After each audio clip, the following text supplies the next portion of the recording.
Inna ad-dina indallahil Islam.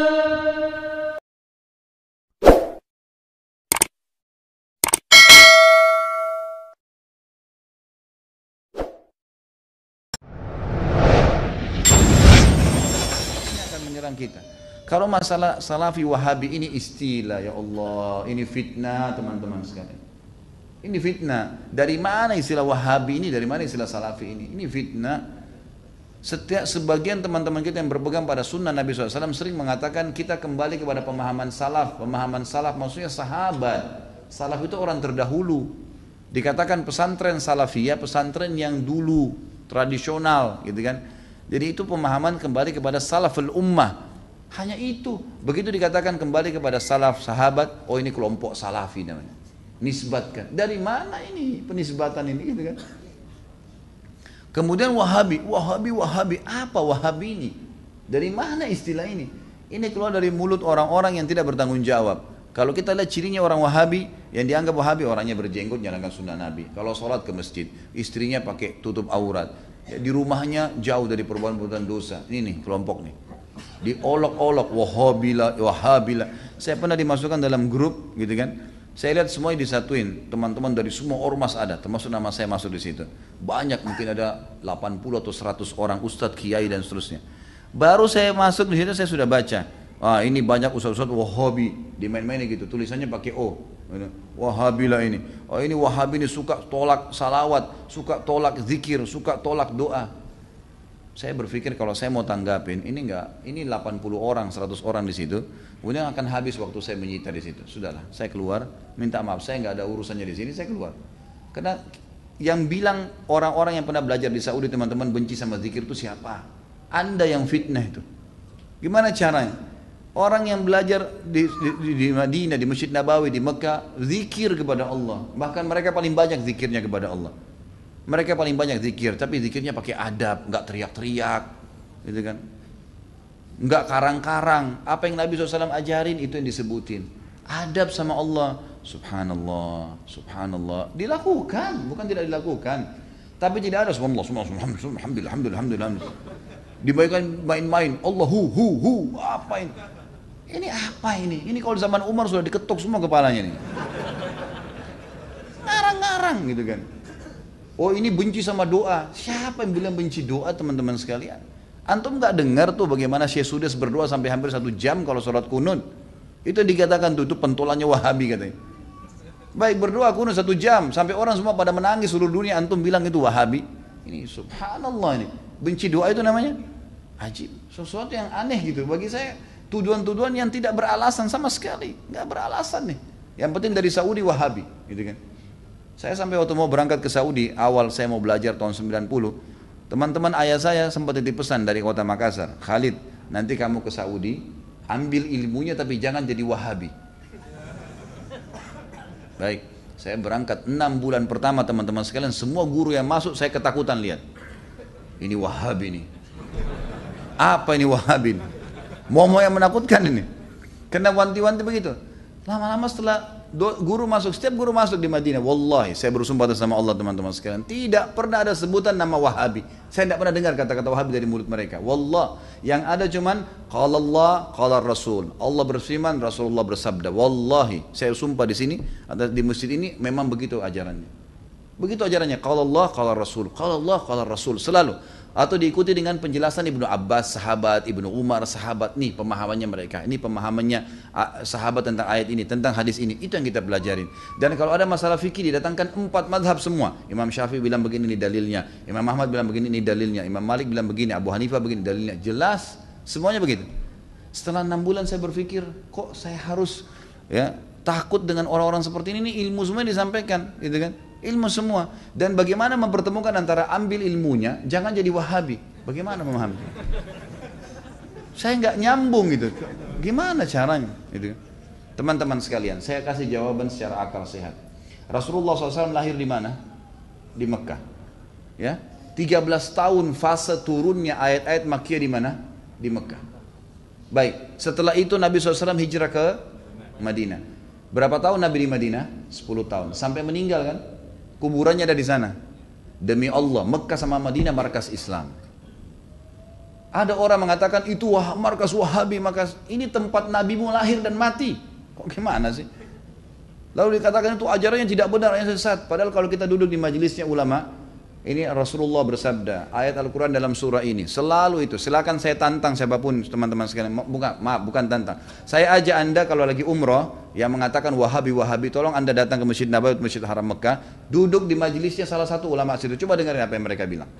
Coba jalan, atau mau bertanya silakan. Pasti mereka jawab, hukumnya kalau Allah berfirman surah ini, Rasulullah bersabda begini. Itu isinya. Itulah yang mereka bilang Wahabi. Ini kemurnian agama teman-teman sekalian. Dan kalau anda tidak pertahankan kemudian agama, lalu siapa yang mau pertahankan? Ini aneh sekali gitu. Ini luar biasa, sebenarnya harus diluruskan. Mudah-mudahan Allah berikan hidayah ya. Banyak orang Islam yang tidak faham, ya, dia kukunya masih panjang, sholatnya masih Senin Kamis, ikut-ikutan Wahabi juga. Bukannya belajar, bukannya nanya, malah ikut-ikutan. Ini fitnah di tengah-tengah kaum muslimin. Kata Nabi SAW, Yahudi terpecah 71 golongan, Nasrani 72, umatku 73, semuanya di neraka. Mampir neraka dulu, nanti masuk surga iya. Kecuali satu, nggak pakai lewat neraka masuk surga. Kata para sahabat sudah tanya, siapa itu ya Rasulullah? Apa kata Nabi? Yang berpegang pada sunnahku dan sahabatku. Nah ini yang selalu ditunjuk Salafi, Wahabi, ini yang selalu berkata Rasulullah bersahabat. Ini orang yang berpegang pada kemudian Islam. Teman-teman sekalian, berhenti dalam masalah istilah-istilah seperti ini. Ini bahaya, memperpecah umat dan macam-macam. Saya lihat beberapa di cuplikan YouTube saya, ada kata-kata di bawah. Oh ini pentulannya Wahabi nih. Ah ini mungkin ISIS nih. Nah ini mungkin ini nih. Ah ini mungkin ini nih. Padahal orang itu tidak kenal saya. Bagaimana pertanggungjawaban dia hari kiamat di depan Allah? Coba nuduh saya. Bisa ketemu sama saya minta maaf nggak? Kalau nggak ketemu, gimana coba? Saya bisa maafin, tapi dalam hukum Islam, kalau seseorang memfitnah saudaranya Muslim, menuduh sesuatu yang dia tidak punya ilmu, kan itu. Sudah dimaafin pun pada orang yang melakukan, orang-orang yang sedang difitnah, tetap hukum syar'i dia harus minta maaf. Kalau tidak, saya dapat pahala karena memaafkan, dia tetap dihukum sama Allah karena masih belum minta maaf. Variabelnya begitu kan, hukumnya begitu. Orang mencuri, kemudian dia tidak kembalikan haknya orang, tetap dihukum, nggak bisa. Maka teman-teman berhenti dari fitnah ini. Kita ikut-ikutan, ini dikatakan teroris, oh kita juga ikut-ikutan teroris semua. Ini garis keras, ini kita katakan garis keras. Belajar. Kita punya mata bisa melihat, telinga bisa mendengar, hati bisa berpikir, bisa merenungi. Dengar dong dulu, gitu kan? Apa yang disampaikan? Kalau disampaikan benar, terima. Kan itu. Teman-teman yang dituduh dengan istilah ini hanya betul-betul kembali kepada kemudian Al-Quran dan Sunnah. Itu. Coba hadiri pengajiannya pasti selalu kalau Allah, kalau Rasul. Kalau Allah, kalau Rasul. Ini ajaran Islam teman-teman. Gak pernah ada perkataan kata kiai saya, kata guru saya, kata gini, kata gitu. Gak pernah. Anda boleh ikuti ceramah saya, kalau saya pernah katakan ini kata si fulan, ini sudah jauh. Kalau Allah, kalau Rasul. Ada tanggapan ulama yang merincikan mungkin atau menyampaikan, itu mungkin. Ini Allahu alam. Mudah-mudahan Allah perbaikin keadaan. Kalau masalah salafi itu diambil istilah sebenarnya. Teman-teman kita yang berdakwah sekarang di Indonesia ini berfaham sunnah. Termasuk mungkin pengajian kita ini seringkali dikatakan pengajian salafi, pengajian Wahabi. Karena setiap kali dalam pengajian-pengajian ini kita selalu mengatakan salaf ummah. Ada orang-orang terdahulu sebelum kita dari kaum salaf ummah. Salaf ini yang telah mendahului. Itu yang dimaksud sahabat dan tabi'in. Itu yang dimaksud dengan kaum salaf. Ya, kaum salaf. Salaful ummah telah berkata seperti ini para sahabat dan tabi'in. Nah karena sering mengucapkan ada istilah salaf dikatakan kelompok salafi. Padahal sebenarnya tidak ada kelompok ini gitu. Ini cuma istilah sebenarnya diistilahkan gitu kan. Karena ada keluar kalimat itu. Kalau Wahabi ini sebenarnya dulu pernah ada pemahaman keliru ya di Maroko berfaham diistilahkan Wahabi. Itu di zaman mungkin masih sudah lama, mungkin zaman Abbasiyah. Kemudian dihancurkan oleh Khilafah Abbasiyah dan pemimpinnya sudah dibunuh, dihukum mati, udah habis gitu kan. Nah pemahaman ini memang pemahaman yang tidak benar awalnya. Kemudian setelah ya, pemahaman Syiah banyak diperbaikin, diluruskan di Jazirah Arab ya. Dan orang-orang Sunni banyak mengistilahkan ini Syiah, hati-hatilah orang Syiah itu mencaci maki, mengkafirkan para sahabat kecuali Ali dan beberapa orang sahabat Nabi. Sementara ahli sunnah itu malah menghormati semua sahabat termasuk Ali. Tidak pernah ada ahli sunnah mencaci maki Ali radhiyallahu anhu. Kita muliakan dan kita terima. Semua keluarga Nabi SAW kita hormatin ya. kita berikan salam dan salawat setiap kali kita tahiyat kepada mereka. Gitu ya. Nah orang-orang Syiah yang tidak menerima selalu diserang oleh ahli sunnah, gitu kan? Karena kalau dikatakan sunnah, sunni dan syi'i, ya gitu.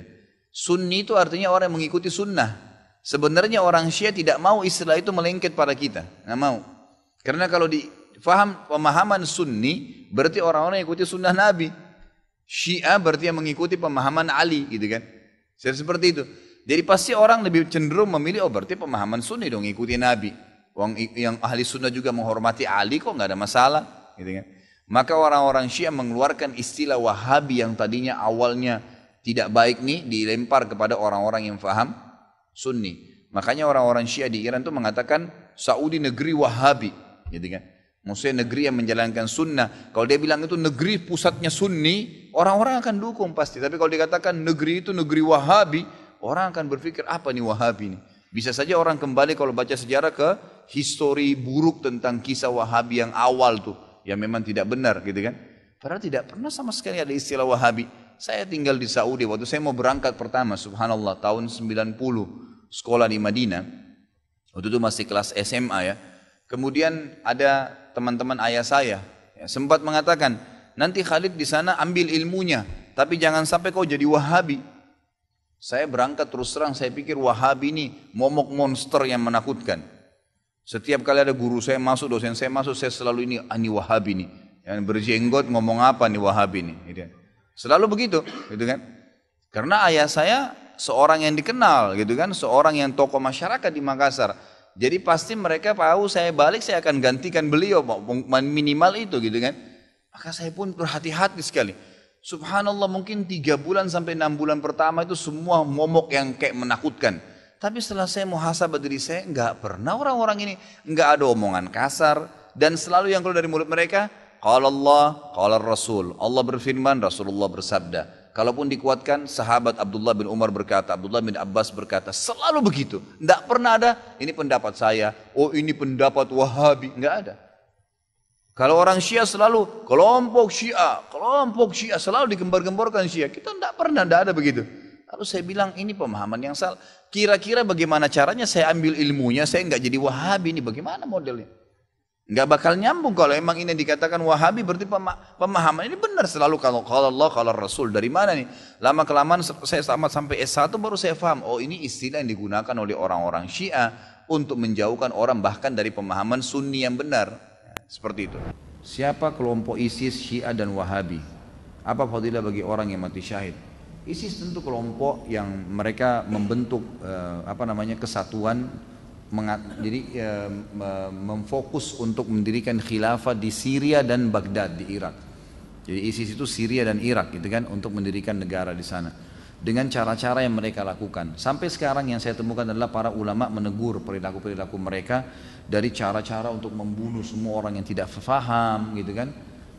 Kemudian banyaknya hal-hal yang sekarang ini terbuka.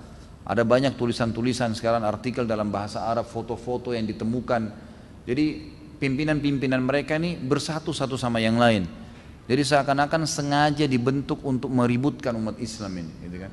Itu yang lahir. Sekarang ini kayak ribut sekali antara ISIS sama Syiah. Dua-duanya punya pemahaman-pemahaman yang perlu diluruskan. Ya. Dan jelas pemahaman mereka dibongkar oleh para ulama dan disampaikan. Jadi memang sebaiknya dijauhi. Dua-duanya ini dijauhi. Kalau masalah Wahabi itu istilah yang digunakan oleh orang-orang Syiah untuk meredam dan membuat kaum muslimin tidak menyukai orang-orang yang mengikuti sunnah Nabi. Karena yang dikatakan Wahabi itu orang yang malah sibuk dengan mengikuti sunnah Nabi. Dan yang paling banyak membongkar kedok orang-orang Syiah adalah ulama-ulama di Saudi. Dan kita tahu sendiri, kita nggak bisa bohongin, tidak bisa dibantah fakta sejarah. Nabi SAW lahir di Mekah, 13 tahun di Mekah. Dan dakwah sempurna agama Islam di Madinah. Di mana-mana orang tahu sumber sesuatu itu adalah tempat mengambilnya, gitu kan?